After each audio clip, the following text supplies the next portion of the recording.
Good afternoon students. NTSP मतलब NCERT test series physics test number 07 हम लोग यहाँ पे डिस्कस करेंगे। बड़े अच्छे अच्छे क्वेश्चंस हैं और ऑलमोस्ट हम लोग सारे ही क्वेश्चन डिस्कस करेंगे।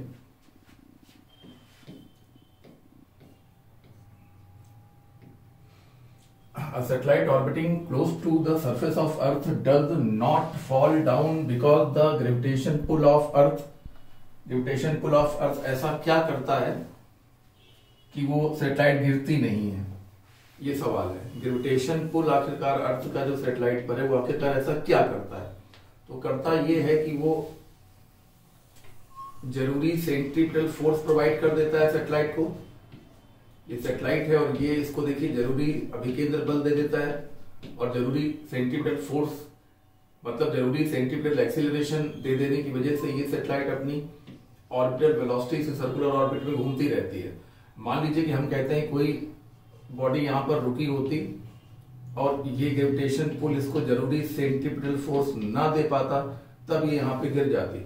लेकिन क्योंकि ये सैटेलाइट अपनी सर्कुलर ऑर्बिट में घूम रही है और अर्थ इसको ग्रेविटेशनल पुल से ग्रेविटेशनल एक्सीलरेशन प्रोवाइड करा दे रहा है, सेंट्रीपिटल एक्सीलरेशन प्रोवाइड करा दे रहा है और इसी की वजह से ये अर्थ पर गिर नहीं रही है।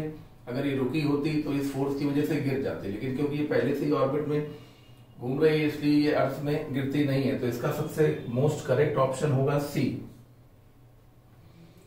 ए ऑप्शन बिल्कुल बुलिश है क्योंकि इसमें ग्रेविटेशनल पुल कह रहे हैं कि अर्थ का पुल और मून का पुल सैटेलाइट को दोनों पुल एक दूसरे को बैलेंस करते हैं। ये तो बिल्कुल ही बेकार की बात हो गई।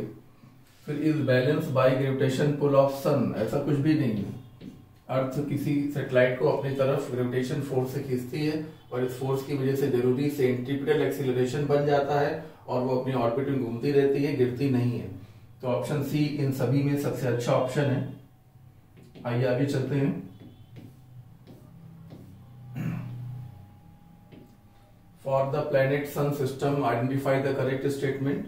The angular momentum of planet is conserved. बहुत ही बढ़िया स्टेटमेंट लिखा हुआ है। The angular momentum of planet is conserved, लेकिन आखिरी में क्या लिख दिया? About any point। बस यहाँ पे गलती हो गई, यहाँ पे इनसे भारी मिस्टेक हो गई। एक्चुअली प्लेनेट का एंगुलर मोमेंटम कंजर्व होता है, लेकिन सिर्फ किसके अबाउट? सन के सेंटर के अबाउट कंजर्व होता है, ठीक है ना?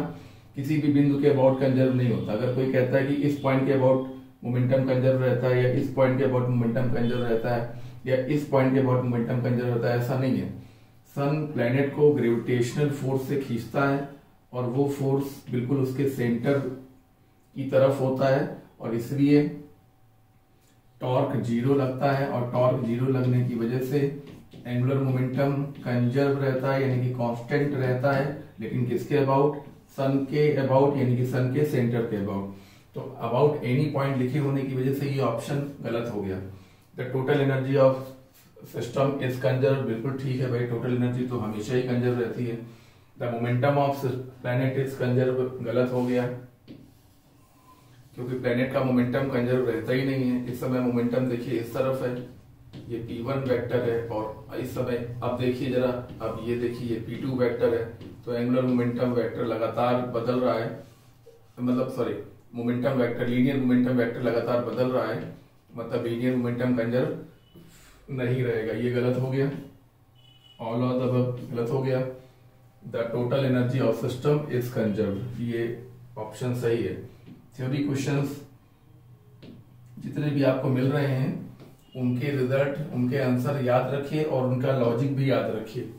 If the earth stop rotating about the axis then magnitude of gravity का मैग्नीट्यूड का क्या होगा? तो देखिए ये अर्थ अपने एक्सिस पर घूम रही है और घूमने की वजह से इसका सबसे ज्यादा असर इक्वेटर पर रहने वाले लोगों पर पड़ रहा है या इक्वेटर पर रखे हुए ऑब्जेक्ट पर सबसे ज्यादा असर पड़ता है और पोल्स पर रखे हुए ऑब्जेक्ट पर जी का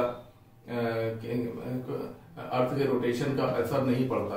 कहाँ की चीजों को, जो चीजें पोल पर हैं उन पर घूमने का असर नहीं पड़ता क्योंकि वो जगह घूम ही नहीं रही होती, जबकि ये सारी जगहें अर्थ के साथ घूम रही होती हैं, इसलिए जी पर रोटेशन का असर भी पड़ता है। रोटेशन का सबसे ज्यादा असर इक्वेटर पर पड़ता है। जैसे जैसे हम इक्वेटर से पोल की तरफ जाते हैं जी की वैल्यू बढ़ती है और पोल पर जी की वैल्यू सबसे ज्यादा होती है, और इसी वैल्यू को हम लोग कहते हैं जी सरफेस, जिसको हम लोग 9.8 से जानते हैं, और हाँ मीटर पर सेकेंड स्क्वायर इसकी की वैल्यू होती है। और यहाँ पर ये वैल्यू जो होती है, हाँ इस जगह पर ये जो वैल्यू होती है वो इस जी से जरा सी स्लाइटली लेस देन होती है, बहुत ही कम अंतर होता है, ठीक है ना। तो अगर अर्थ घूमना बंद कर दे तो पोल पर जी के मान में कोई फर्क नहीं पड़ेगा, क्योंकि पोल पर जी का मान 9.8 फिक्स होता है और घूमने का कोई असर नहीं पड़ता। Will not change at the pole, ठीक है। Increase everywhere on the earth surface, हर जगह इंक्रीज करेगा, गलत हो गया। Will increase only at poles, pole पर इंक्रीज करेगा ही नहीं, बल्कि पोल पर बिल्कुल कांस्टेंट रहेगा जी का मान। पोल पर जी का मान अर्थ के घूमने या न घूमने पर डिपेंड नहीं करता, ये लाइन याद रखना।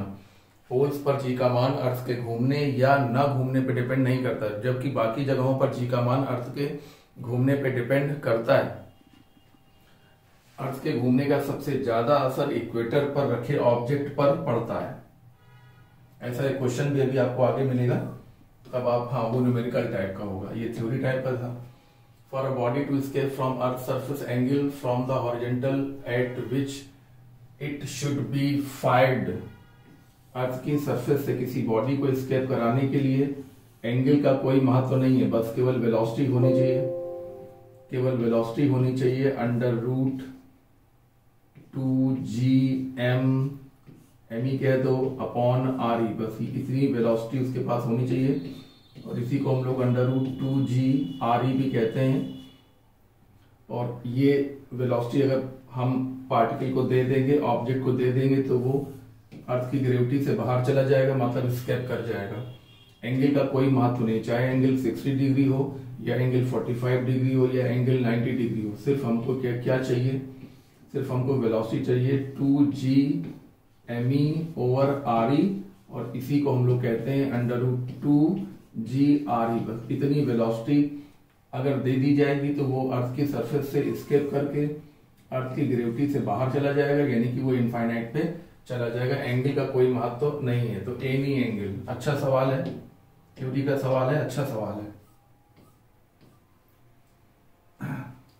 The Gauss theorem of gravitation, Gauss theorem क्या कहता है कि gravitational flux is equal to minus integration close integration E dot ds, ठीक है ना। ये है आपका ग्रेविटेशन फ्लक्स का फॉर्मूला, ये ग्रेविटेशन फील्ड है और ये है स्मॉल सरफेस एरिया।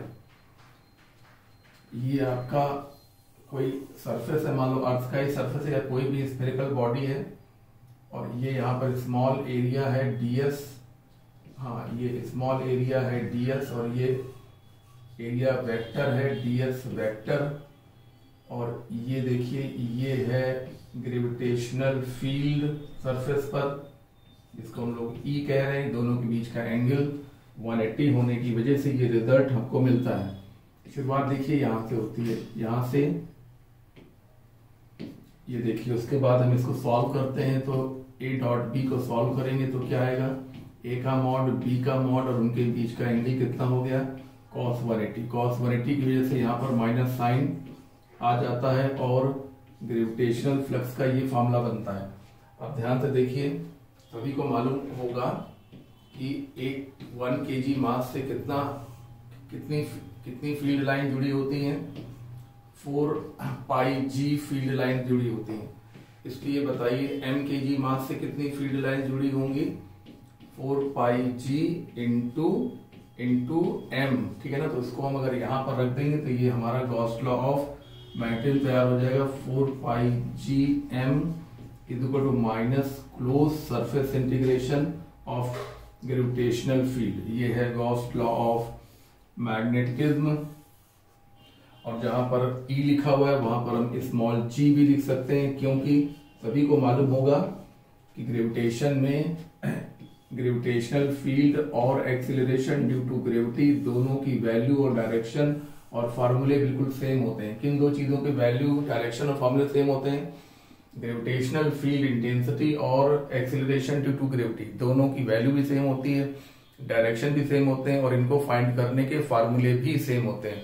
यानी अगर आप जी के बारे में कोई फार्मूला पढ़ रहे हैं तो वो फार्मूला ई के लिए भी लागू होगा। मतलब जी निकालने के लिए जिन फार्मूलों का प्रयोग किया जाता है, ग्रेविटेशन फील्ड निकालने के लिए भी उन्हीं फार्मूलों का प्रयोग किया जा सकता है। तो ये है आपका गॉस लॉ ऑफ ग्रेविटेशन।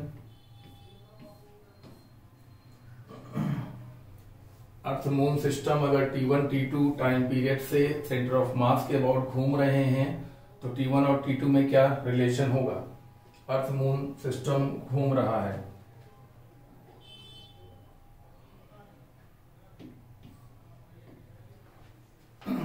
देखिए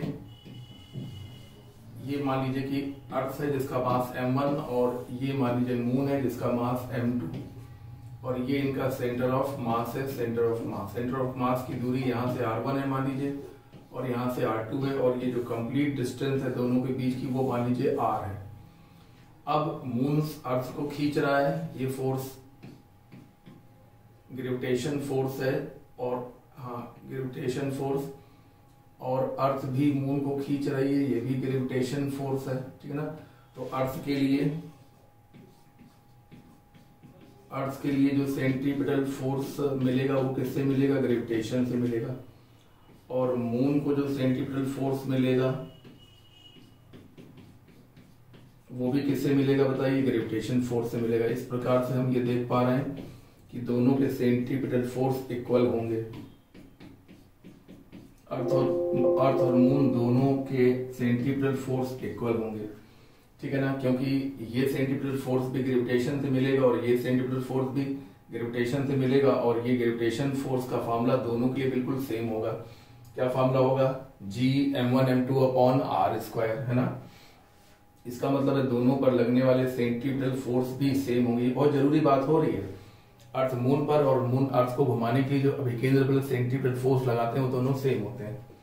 आइए सेंट्रीपिटल फोर्स का फॉर्मूला देखें। m1 r1 ओमेगा 1 स्क्वायर और m2 r2 ओमेगा 2 स्क्वायर, ठीक है। r1 r2 की वैल्यू सब लोग जानते हैं। r1 कैसे लिखेंगे? m2 r upon m1 plus m2 omega 1 square, और लिखिए r2 कैसे लिखेंगे? m1 सेंटर ऑफ मास का फंडा जानते हैं ना, सेंटर ऑफ मास का फंडा जानते होंगे। r1 लिखना है तो m2 r upon m1 plus m2, और अगर r2 लिखना है तो m1 r upon m1 plus m2। ये फॉर्मूला आपको जरूर मालूम होना चाहिए, ये फॉर्मूला आपको जरूर मालूम होना चाहिए, बिल्कुल मालूम होना चाहिए। तो m1 m2 दोनों तरफ से कैंसिल हो गया, ये भी कैंसिल हो गया, r से r भी दोनों साइड से कैंसिल हो गया। देखिए तो यहाँ से हमको मिल गया omega 1 square is equal to omega 2 square, यानी कि omega 1 is equal to omega 2। इसका मतलब ये हो गया कि 2 pi by T1 is equal to 2 pi by T2, है ना। इसका मतलब ये हुआ कि T1 is equal to T2, यानी कि अर्थ और मून अपने दोनों के सेंटर ऑफ मास, सिस्टम के सेंटर ऑफ मास के अबाउट जो सर्कुलर ट्रैक में घूम रहे हैं, है ना, उन दोनों का जो टाइम पीरियड होगा वो बिल्कुल सेम होगा और दोनों की angular velocity about centre of mass भी सेम होगी। मोस्ट इंपॉर्टेंट क्वेश्चन है, मोस्ट इंपॉर्टेंट। ये देखिए, ये इसका रिजल्ट है।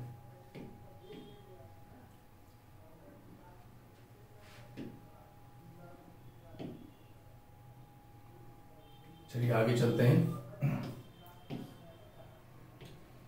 If the distance between Earth and Sun were reduced to half, तो कह रहे हैं कि एक ईयर में नंबर ऑफ डेज में क्या फर्क पड़ेगा, ठीक है। तो जैसा कि आप लोग जानते हैं कि टाइम पीरियड जो होता है वो आर क्यूब, टाइम पीरियड का स्क्वायर जो होता है वो आर क्यूब के डायरेक्टली प्रोपोर्शन होता है। तो इससे हम ये समझ सकते हैं कि T2 बाई T1 का whole square is equal to R2 by R1 is equal to R2 by R1 का होल क्यूब। तो पहले दोनों के बीच की मीन डिस्टेंस a मान लीजिए, बाद में पहले a मान लीजिए और बाद में कितना कर दिया? हाफ कर दिया।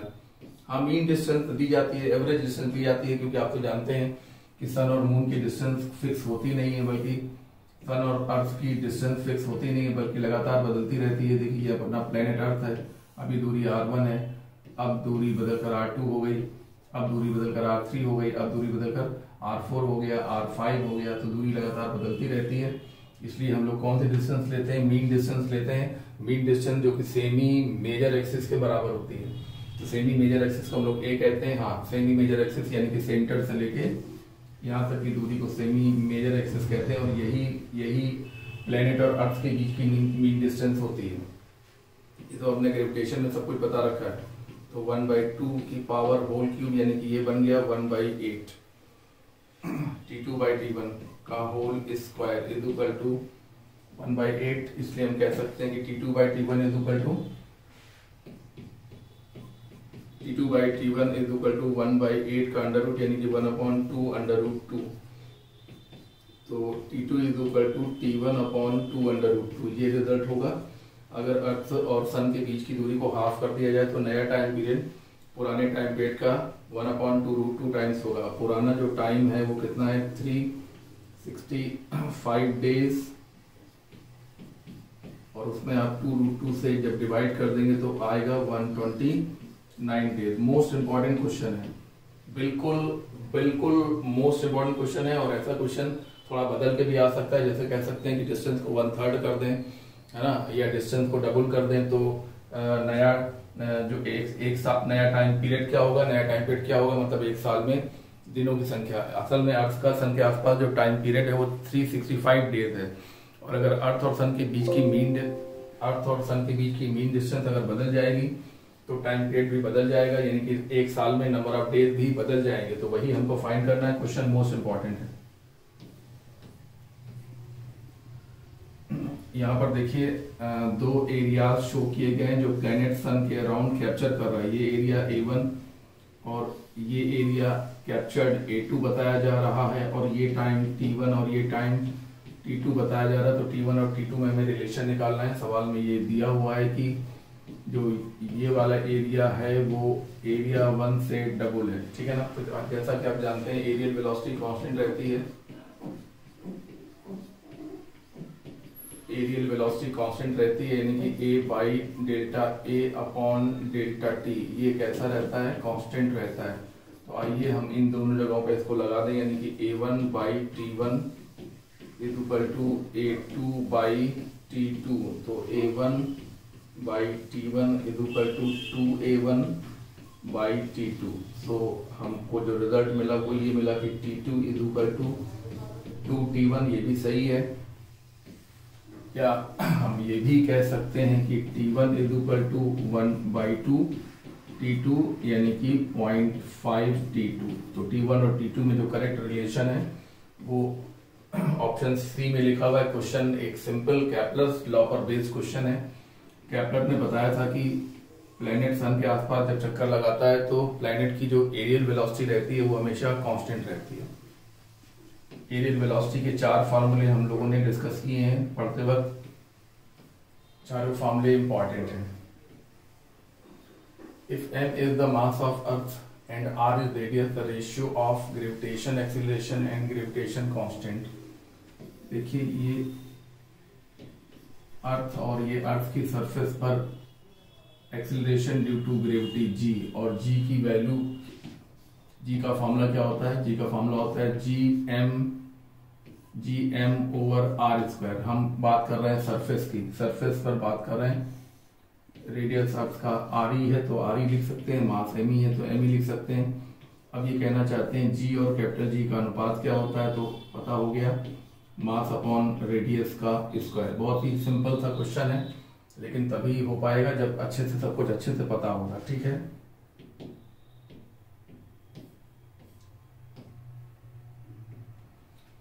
The height above the surface of Earth at which the gravitation field intensity is reduced to 1%, यानी कि सरफेस की तुलना में सरफेस से 1% हो जाती है। तो हाइट पर g की वैल्यू का फार्मूले आपको पता होंगे, 1+h/RE का होल स्क्वायर। तो ये जो g डैश है वो g का 1% है, 1/100। 1% मतलब 1/100। g 1+h/RE का होल स्क्वायर, g से g कैंसिल हो गया तो 100 इज इक्वल टू 1+h/RE का। बहुत अच्छा क्वेश्चन है, बहुत ही बढ़िया क्वेश्चन है ये। 1 plus h upon re. So we can say that h upon re is equal to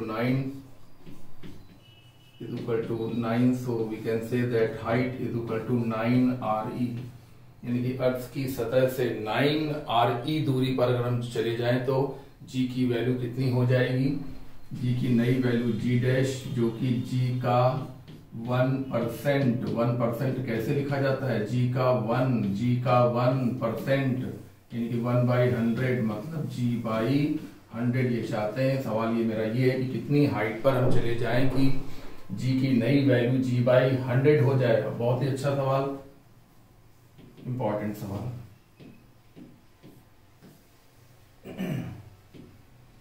The angular speed of rotation of Earth about axis at which the weight of the man standing on the equator become half।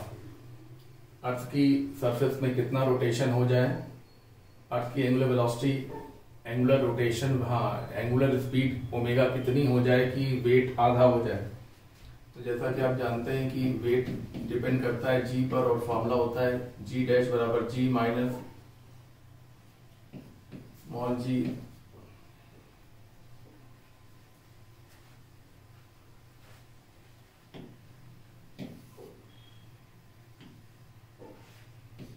Ji minus R E omega square और साथ में cos square theta होगा। ठीक है ना। Equator की बात की जा रही है,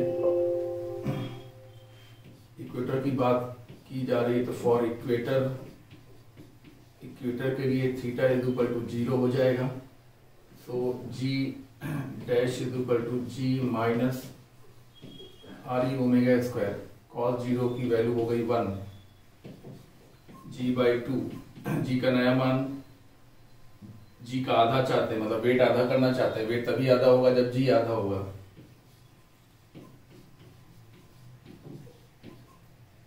ये फॉर्मूला होता है जिसमें ये दिखाया जाता है कि अर्थ के रोटेशन की वजह से अलग अलग जगहों पर जी का मान किस प्रकार से अलग अलग पाया जाता है।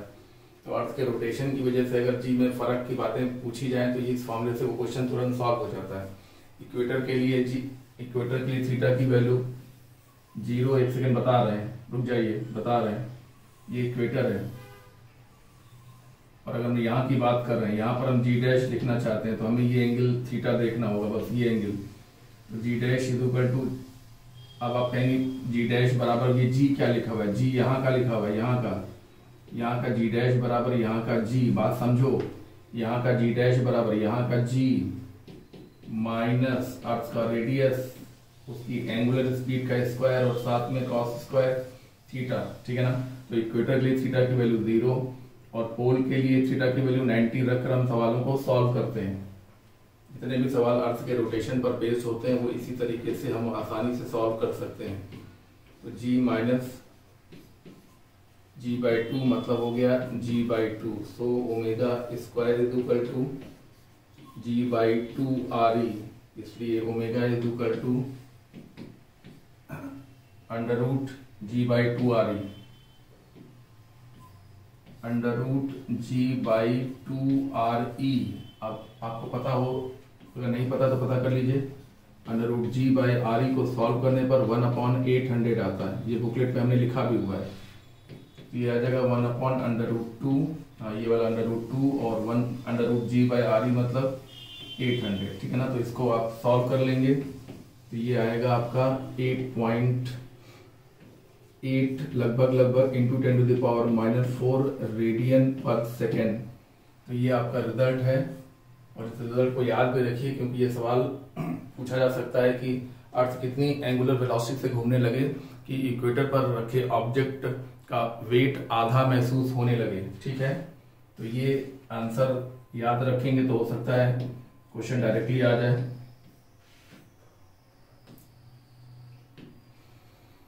Body of mass m is lifted up from surface of Earth to the height 3 times radius of the Earth. The change in potential energy का फॉर्मूला ऊपर ले जाने पर -mgh/1 + h/r, बड़ा ही फेमस फार्मूला है और h की वैल्यू को हमें 3r रखना है, 1 + 3r/r। तो एच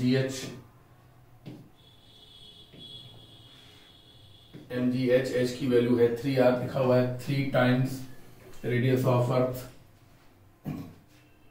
तो ऊपर हो गया 3mg RE और नीचे हो गया 1 + 3 यानी कि 4। So this become 3/4 mg RE। Simple formula है, अच्छा फार्मूला है ये, मतलब सिंपल क्वेश्चन है, अच्छा क्वेश्चन है, और ये फार्मूला पता होने पर ऐसे सारे क्वेश्चन बहुत ही आसानी से सॉल्व हो जाएंगे।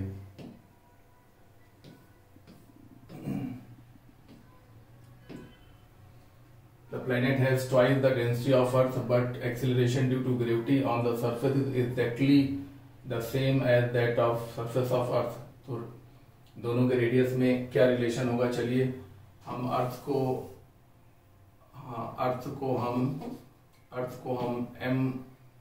के मास को हम m1 और उस प्लेनेट के मास को हम अगर m2 से रिलेशन करवा दें तो इसका रेडियस r1 और रेडियस r2 में हमें रिलेशन फाइंड करना है। जबकि इस प्लेनेट में जो डेंसिटी है, यहाँ की डेंसिटी अगर इसके पदार्थ की डेंसिटी अगर d1 है या ρ1 मान लो ρ1, और इसके पदार्थ की डेंसिटी अगर ρ2 है, तो सवाल में दिया हुआ है कि ρ2 जो है वो 2 टाइम्स ρ1 है, यानी कि उस प्लेनेट में जो मटेरियल है उसकी डेंसिटी अर्थ के मटेरियल्स की डेंसिटी से डबल है। तो हमें दोनों के रेडियस में रिलेशन फाइंड करना है, जबकि दोनों की सरफेस पर जो एक्सीलरेशन ड्यू टू ग्रेविटी है वो सेम है। ठीक है, तो दोनों की सरफेस पर एक्सीलरेशन ड्यू टू ग्रेविटी यानी कि g1 और g2 की वैल्यू सेम है। तो चलिए शुरुआत कर दीजिए भाई। g1 = g2। सरफेस पर फॉर्मूला क्या होता है? gm/r²।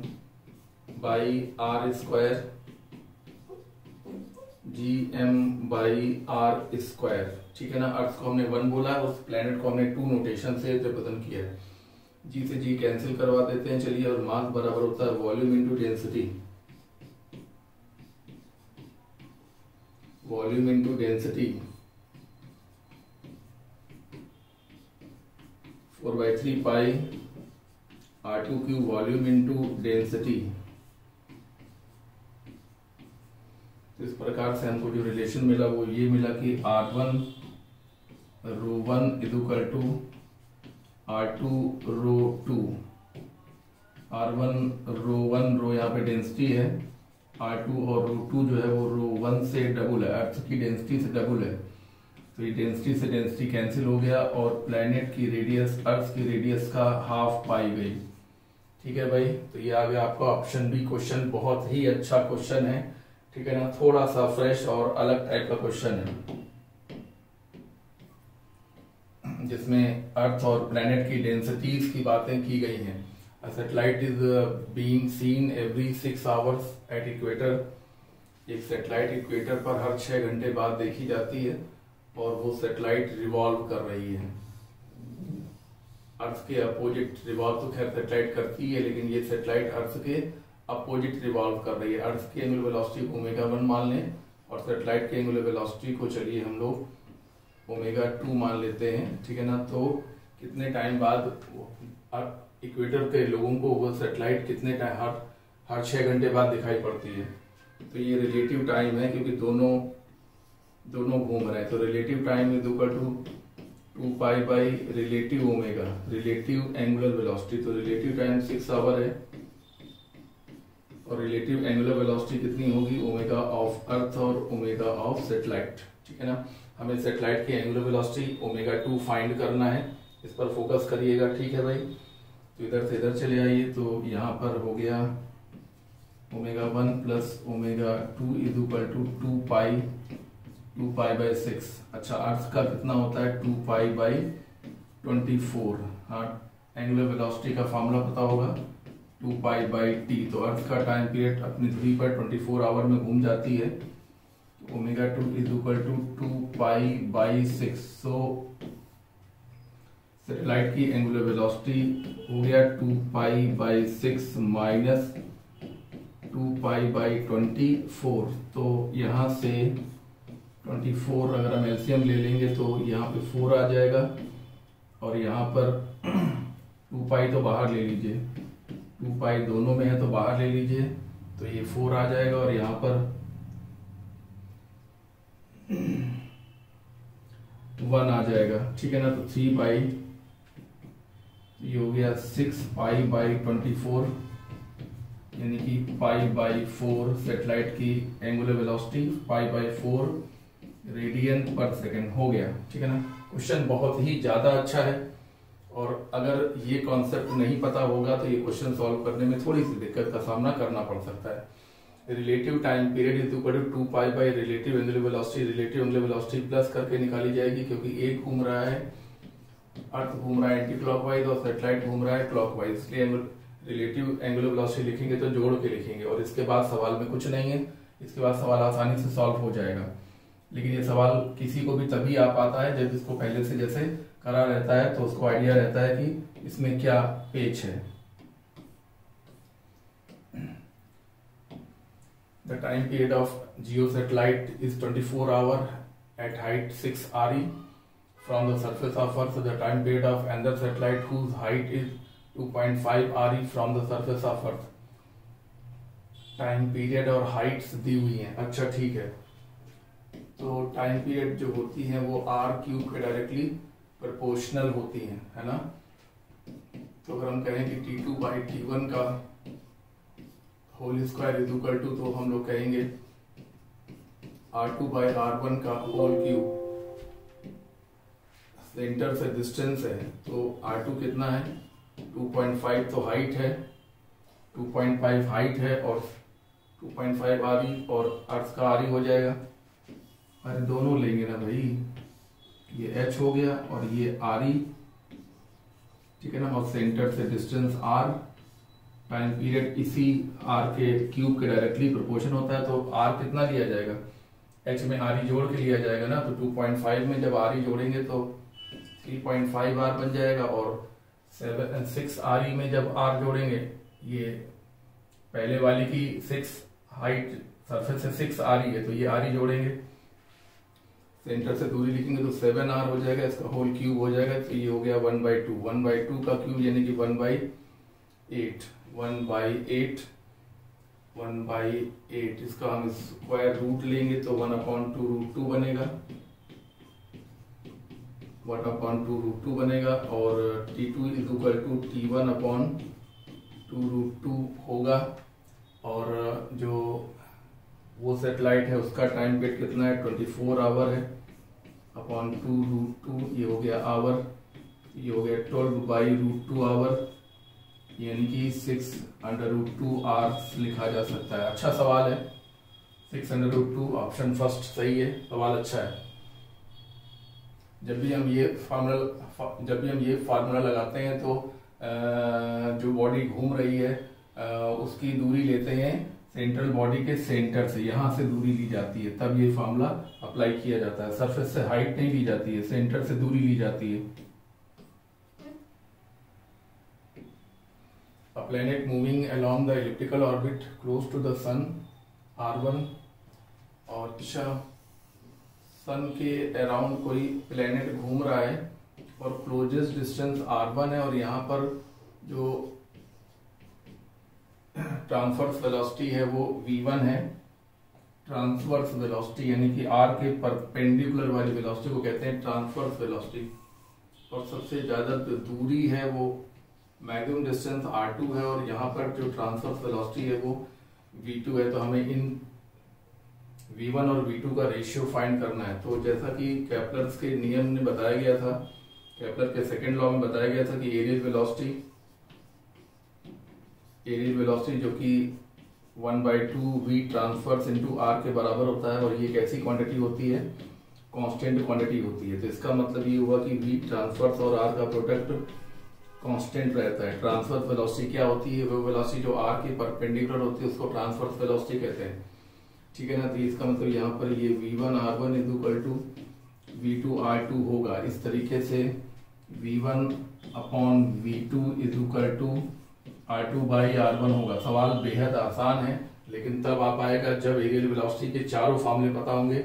4 फार्मूले में से ये एक फार्मूला है, और बाकी फार्मूले भी अभी आगे इस्तेमाल में आएंगे।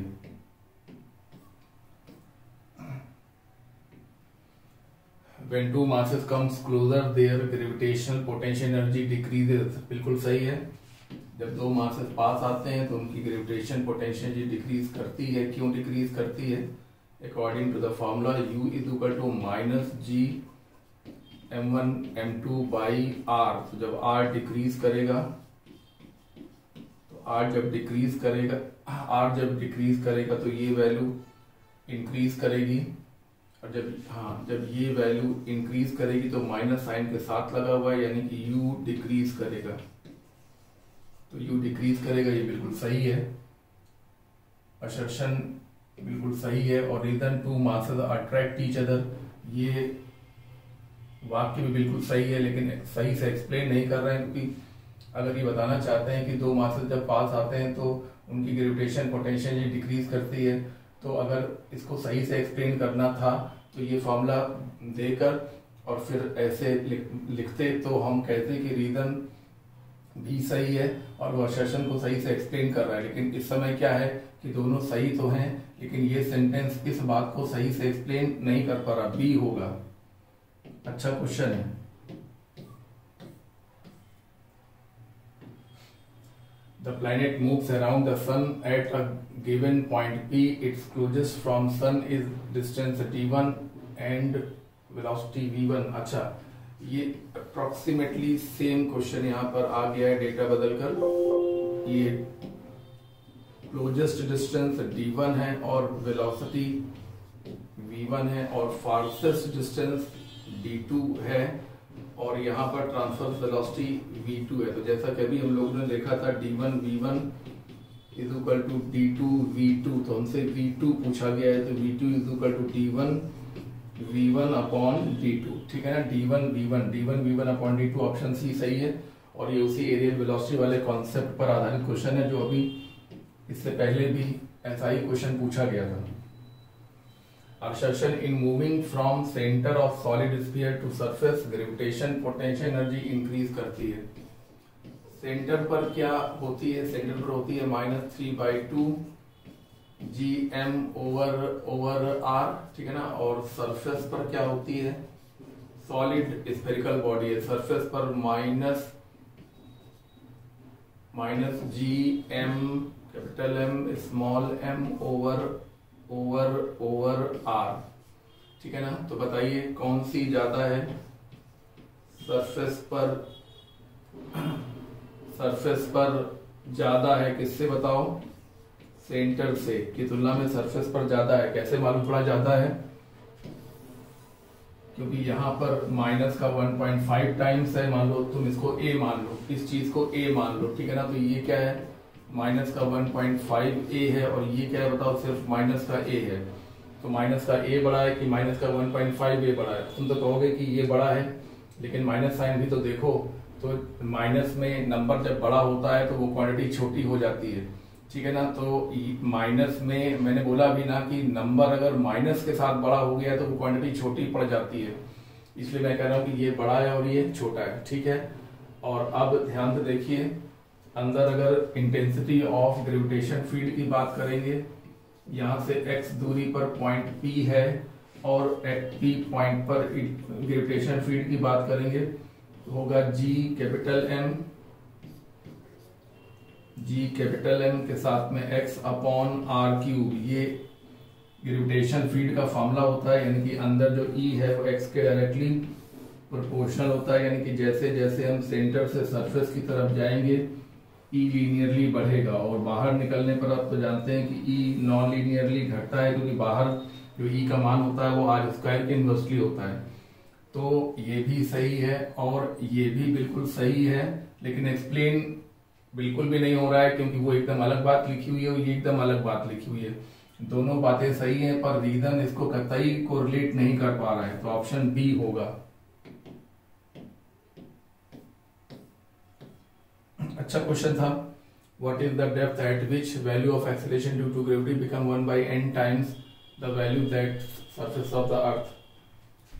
ये देखिए, ये अर्थ को बताया जा रहा है, यहाँ पर acceleration due to gravity g है। वो कह रहे हैं कि कितनी गहराई पर हम चले जाएं, कितनी गहराई h पर चले जाएं कि g का मान जी डैश हो जाए और वो जी बाई एन हो जाए, तो गहराई पर जाने पर फॉर्मूला बताइए। G dash equal to ji 1 minus H upon R E. ये गहराई पर जाने पर जी की वैल्यू, तो ये जी की वैल्यू कितना चाहते हैं, जी बाई एन चाहते हैं, equal to ji 1 minus H upon R E. 1 by n कह रहे हैं, 1 बाई एन टाइम्स, ठीक है भाई। तो ये हो गया 1 by n equal to 1 minus h upon re, so we can say that h upon re is equal to 1 minus 1 by n, यानी कि n minus 1 by n, so we can say that depth h is equal to n minus 1 upon n with radius of the earth। ठीक है ना, बढ़िया question बहुत बढ़िया। Option B बिल्कुल सही होगा। क्वेश्चन था कि कितनी गहराई पर चले जाएं सरफेस से, कितनी गहराई पर चले जाएं कि जी की वैल्यू जी बाई एन हो जाए। तो ये क्वेश्चन गहराई वाले फॉर्मूले से सॉल्व कर दिया गया बड़े आराम से। क्वेश्चन है कि there are two identical sphere bodies fixed in two positions as shown. कह रहे हैं एक से दूसरे की तरफ जाने पर ग्रेविटेशनल पोटेंशियल का क्या होगा। तो जरा इनको हम थोड़ा छोटा बना दें और समझा दें। ये देखिए, जगह का अगर हम बंटवारा कर दें ठीक से और हम पोटेंशियल के वेरिएशन को देखें समझें, तो ग्रेविटेशन पोटेंशियल नेगेटिव होता है। तो यहाँ पर हाँ, अब यहाँ पास है तो मोर नेगेटिव। जैसे जैसे दूर जाते जा रहे हैं वैल्यू, हाँ जैसे ये पास है तो यहाँ मोर नेगेटिव होगा, थोड़ा और दूर जाएंगे तो वैल्यू कम हो जाएगी, थोड़ा और दूर जाएंगे तो वैल्यू और कम हो जाएगी, और बिल्कुल मिडिल में वैल्यू मिनिमम होगी लेकिन जीरो नहीं होगी। वैसे यहाँ पर पास में है तो मोर नेगेटिव, थोड़ा दूर जा रहे हैं तो वैल्यू कम हो रही है, निगेटिव है लेकिन उसकी जो न्यूमेरिकल वैल्यू, और दूर जाएंगे तो और कम, सेंटर पर मिनिमम बट नॉट जीरो। तो ये हो गया। तो जैसे जैसे हम ए से बी की तरफ जा रहे हैं पोटेंशियल बढ़ रहा है। हाँ, नेगेटिव में घटना मतलब बढ़ना, तो पहले पोटेंशियल बढ़ेगा और फिर घटेगा। मोस्ट इंपॉर्टेंट है, जल्दी समझ में ना आने वाली बात है। देखिए पोटेंशियल बढ़ रहा है, आपको लग रहा है घट रहा है, नहीं, नेगेटिव में घट रहा है मतलब बढ़ रहा है फिर घट रहा है, मोस्ट इंपॉर्टेंट है। और at center point of A and B field strength will be zero. तो ए और बी के बीच में फील्ड स्ट्रेंथ जीरो होगा, ये सभी को मालूम है। दो मासेस हैं, इस पॉइंट पर देखेंगे तो ये m इसको अट्रैक्ट करेगा, मतलब इस m की फील्ड टुवर्ड्स इस m होगी और इस m की फील्ड टुवर्ड्स वो होगी। तो ये दोनों फील्ड एक दूसरे को कैंसिल अगर कर जाएंगे तो यहाँ पर नल पॉइंट मिल जाएगा, यानी कि यहाँ पर फील्ड की स्ट्रेंथ जीरो हो जाएगी। तो दोनों सही हैं, पर इसका इससे दूर दूर तक कोई लेना देना नहीं है। ये अलग सेंटेंस को बता रहा है और ये अलग कॉन्सेप्ट को बता रहा है, इससे इसका कोई लेना देना नहीं है। ऑप्शन बी होगा, बिल्कुल भी एक्सप्लेन नहीं कर रहा है। रीजन सही है पर एक्सप्लेन बिल्कुल भी नहीं कर रहा है। Body weight 200 Newton on the surface of Earth. How much will its weight halfway down to the center of Earth? अच्छा, वेट का क्या होगा? तो ये अर्थ की सरफेस पर किसी बॉडी का वेट W है और ये अर्थ का रेडियस है और ये आधी गहराई तक जाना चाहते हैं, r/2 गहराई तक जाना चाहते हैं। तो यहाँ पर इसका नया वेट क्या होगा ये हमें पता लगाना है। तो वेट का रिलेशन और जी का रिलेशन सेम होता है, ये तो आपको मालूम ही होगा। W डैश बराबर W अपॉन 1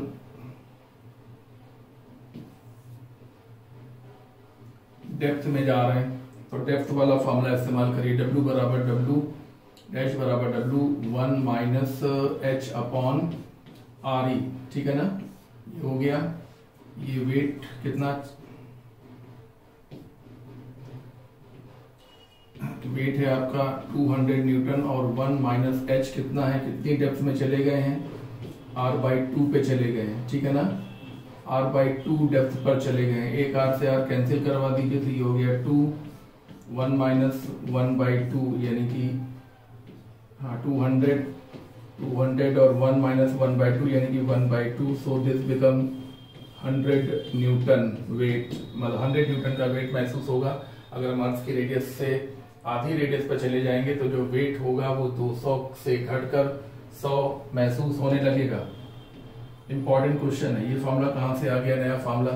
ये कोई नया फॉर्मूला नहीं है, क्योंकि weight is equal to mg होता है। तो जो रिलेशन g के होते हैं वही रिलेशन वेट के होते हैं। g बराबर g डैश बराबर g 1 minus H upon R, ये गहराई पर जाने के लिए होता है, और g डैश बराबर g upon 1 plus h upon R, ये अर्थ की सरफेस से जब हम ऊपर जाते हैं तब g और g डैश, नया g डैश और g इस प्रकार से रिलेट करते हैं। जब हम केवल g लिखते हैं मतलब सरफेस वाला g, और g डैश मतलब गहराई वाला या ऊंचाई वाला।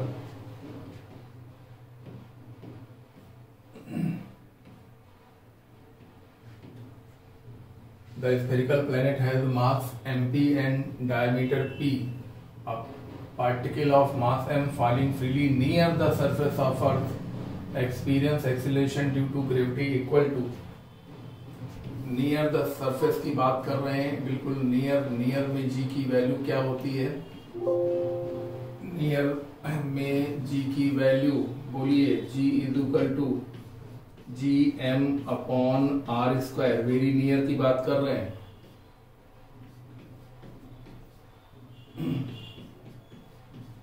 वेरी नियर में डिस्टेंस अर्थ की रेडियस के बराबर लिया जाएगा। अब ये डायमीटर के फॉर्म में आंसर निकलवाना चाह रहे हैं, तो r बराबर d/2 और इसका हो गया होल स्क्वायर। हाँ जी, रेडियस r डायमीटर का आधा होता है, डायमीटर ये पूरा व्यास इसका आधा होता है, तो ये 2 ऊपर चला जाएगा तो 4 हो जाएगा, तो 4gm ओवर r स्क्वायर, ठीक है ना भाई। तो ये डायमीटर के फॉर्म में कन्वर्ट करना था और उसमें कुछ था नहीं सवाल में, लेकिन फिर भी क्वेश्चन नया जैसा दिख रहा है। Work done in right the mass m equal to radius of earth. किसी पार्टिकल को अर्थ की रेडियस तक ले जाने में हमें कितना वर्क करना पड़ेगा, तो वर्क बराबर u final minus u initial, मतलब कि डेल्टा u। डेल्टा u का मतलब क्या हुआ, डेल्टा u का मतलब हुआ mgh upon 1 plus h upon re। h की वैल्यू अर्थ की रेडियस के बराबर बता रहे हैं कि अर्थ की रेडियस के बराबर हाइट तक ले जाइए, तो ये हो गया re अपॉन re कैंसिल हो गया, तो ये हो गया 2, अर्थ की रेडियस के बराबर हाइट तक ले जाना, ये हो गया हाफ mg re। इस फॉर्मूले पर बेस्ड ये सेकंड क्वेश्चन है इस पेपर में जो आया है।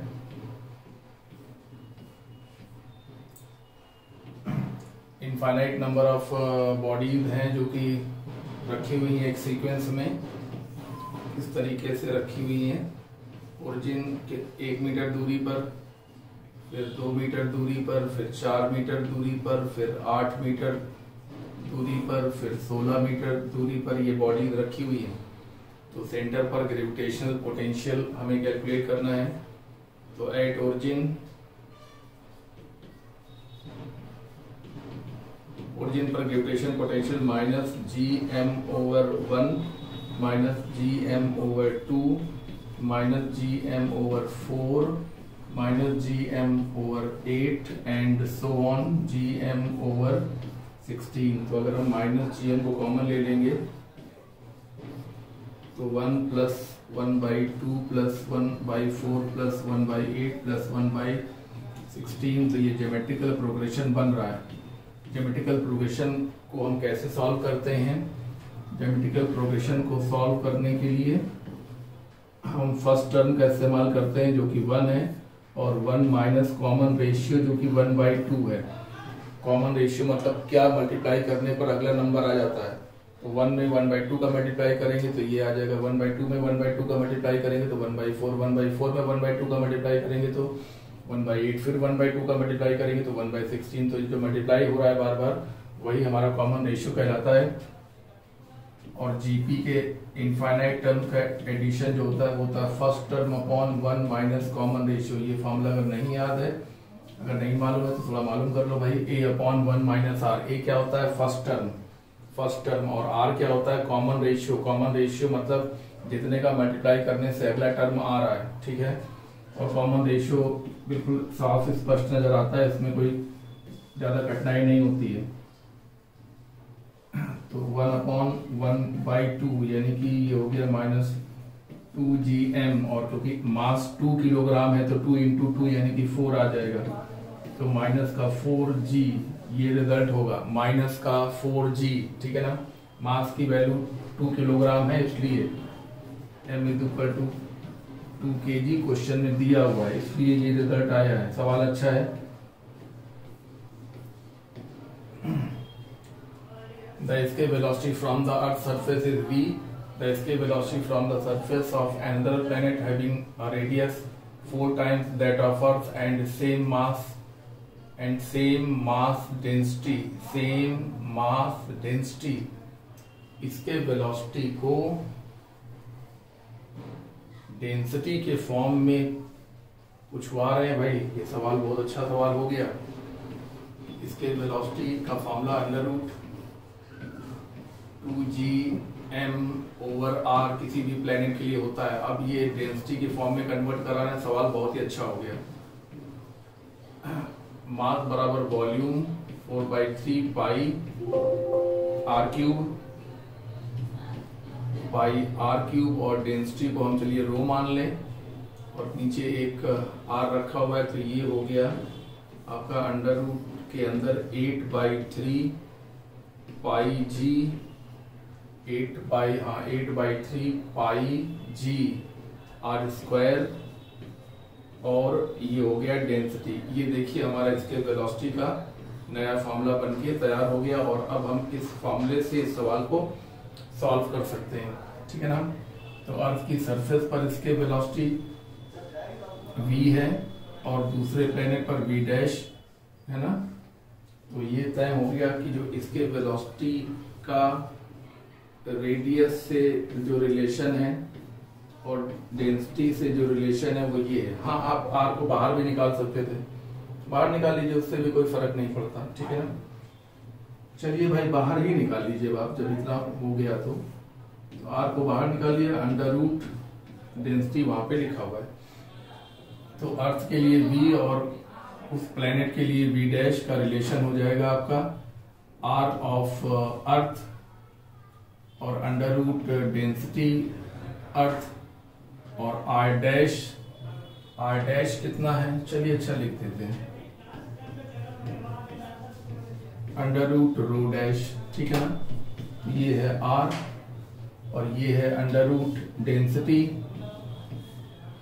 और उस प्लेनेट का जो रेडियस है वो 4 टाइम्स है, 4r है, लेकिन डेंसिटी सेम है, same mass density having radius 4 times that of earth.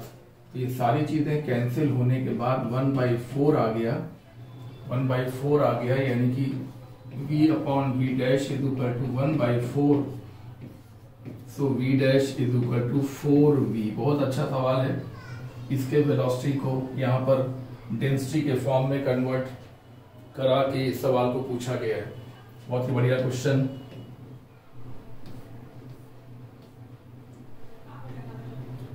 Ratio of escape velocity of Earth to the escape velocity at a planet whose radius and mean density are twice to each other।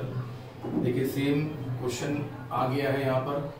इसके velocity का formula अभी हम लोगों ने एक नया formula बनाया था, 8/3 पाई g r², और डेंसिटी इसमें हमने तय किया था कि इसके velocity proportion to r with under root density. तो यहाँ पर अर्थ के लिए हमने v1 मान लिया और नए प्लेनेट के लिए v2 मान लिया, तो r1/r2 और अंडर रूट ρ1/ρ2। तो उस नए प्लेनेट के लिए रेडियस भी डबल है और मास डेंसिटी भी डबल है, ये देखिए, हाँ ये R2 भी R1 का डबल है और ρ2 भी ρ1 का डबल है, तो ये कैंसिल हो गया, ये कैंसिल हो गया, तो यहाँ पर आ गया 1/2√2, 1/2√2। तो रेशियो ऑफ इसके वेलोसिटी एट अर्थ सरफेस और प्लैनेट की इसके वेलोसिटी का रेशियो आ गया 1/2√2, 1/2√2। ये हो गया ऑप्शन 1। बहुत अच्छा सवाल है और इस नए फॉर्मूले पर बेस्ड है जो हमने अभी तुमको बताया था।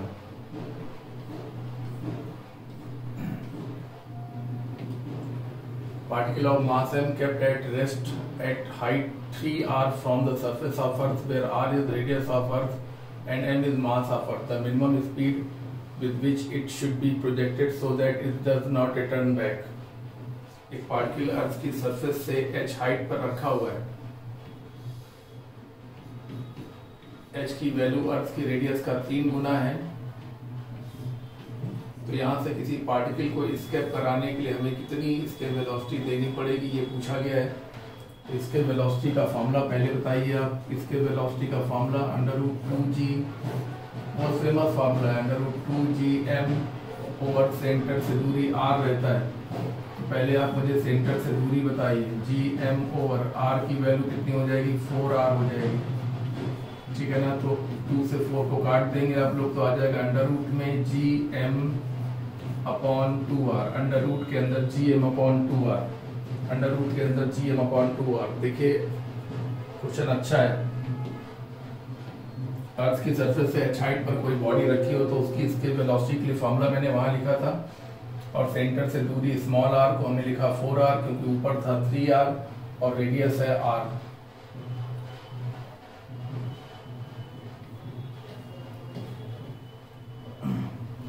A body attached attains a height equal to radius of Earth, the velocity of body with which it's projected। एक बहुत ही फेमस फार्मूला हमने तुमको एक दिन बताया था कि अगर अर्थ की सरफेस से किसी बॉडी को u वेलोसिटी से फेंक दिया जाए तो वो किस मैक्सिमम हाइट तक जाती है, ये h मैक्सिमम का फार्मूला हमने बताया था तुमको।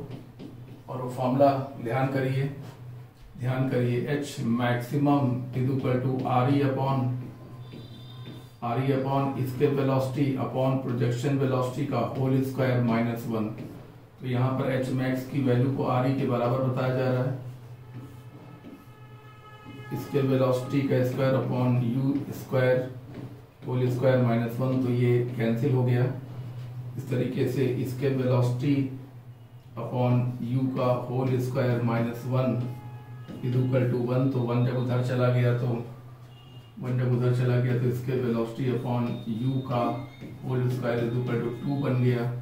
तो इसके velocity upon u is equal to √2 बन गया। तो u की वैल्यू इसके वेलोसिटी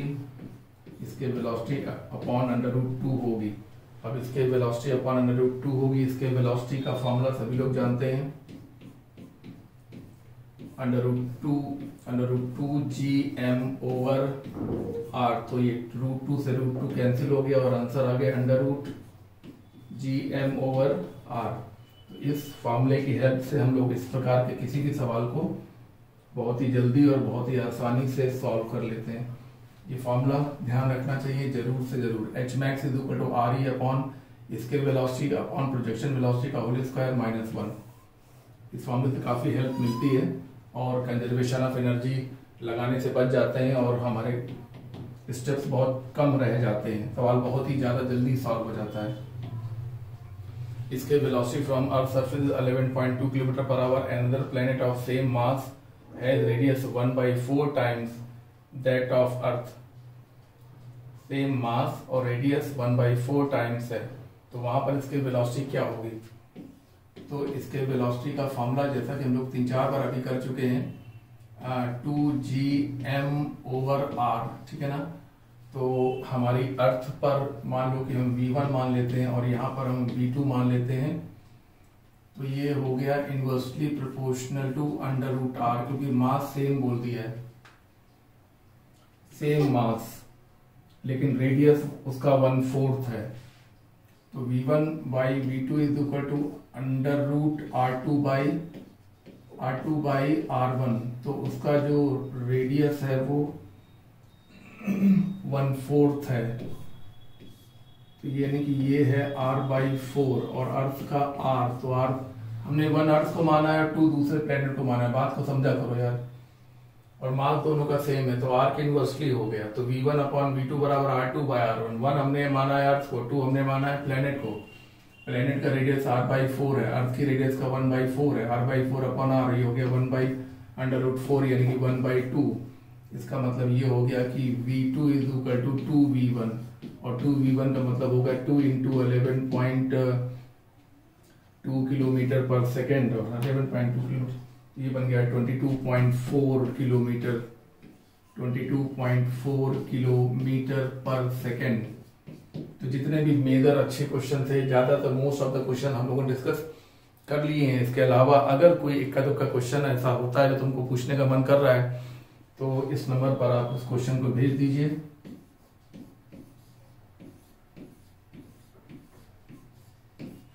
इस नंबर पर आप उस क्वेश्चन को भेज दीजिए। आपको क्वेश्चन हम जब देखेंगे तो उसी दिन आपको इसका सलूशन दे देंगे।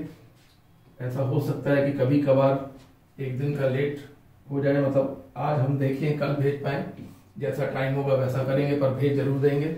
मतलब इतने क्वेश्चन डिस्कस कर लिए, मुझे लगता नहीं इसके अलावा कोई क्वेश्चन आपको डिस्कस करना होगा, लेकिन अगर तब भी डिस्कस करना है तो उसका फोटो क्लिक करके इस नंबर पर आप व्हाट्सअप करिए, आपको उसका सोल्यूशन मिल जाएगा। तो इतना सब तैयार करिए। पेपर सारे बहुत अच्छे हो रहे हैं। इन पेपरों को अगर आप लगातार दे रहे हैं और इनके वीडियो सोल्यूशन को अगर आप लगातार देख रहे हैं तो आपको निश्चित रूप से फायदा होगा। और नीट के जितने भी क्वेश्चन आएंगे वो इन्हीं क्वेश्चन में से ही होंगे, उनके कॉन्सेप्ट इन्हीं क्वेश्चन के कॉन्सेप्ट से मिलते जुलते होंगे, बहुत कुछ मैच करेंगे, बहुत आइडेंटिकल भी क्वेश्चन आ सकते हैं और कॉन्सेप्ट भी बहुत सारे क्वेश्चन के बिल्कुल आइडेंटिकल हो सकते हैं। तो इन पेपर्स को देकर आप अपना फायदा उठा सकते हैं। और डिस्कशन जो होता है वो जैसे कि सैटरडे को पेपर सैटरडे को फिजिक्स वाला पेपर होता है, तो पहले हम सैटरडे को ही सोल्यूशन प्रोवाइड कर देते थे, रात को चाहे 10 बजे चाहे 11 बज जाए। लेकिन अभी क्या है कि कभी कभी कुछ काम पड़ जाता है तो सोल्यूशन संडे या मंडे को बन पाता है, इसलिए कभी कभार एक दिन का डिले हो सकता है, लेकिन अक्सर ऐसा नहीं होगा। कभी कभार ऐसा हो सकता है टाइम की कमी होने की वजह से। तो इतना तैयार करिए, चलिए।